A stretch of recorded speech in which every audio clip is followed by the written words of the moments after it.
Welcome back to another technical deep dive here in the debug zone.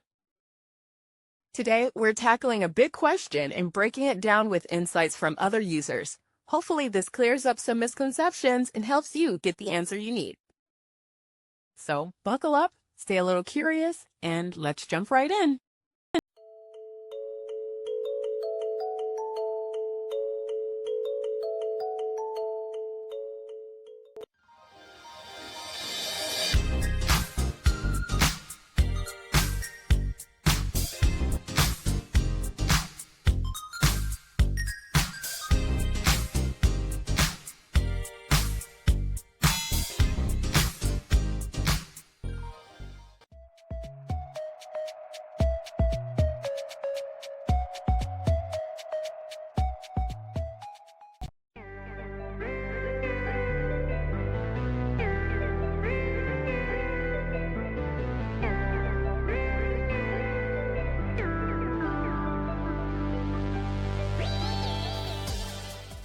And that's a wrap.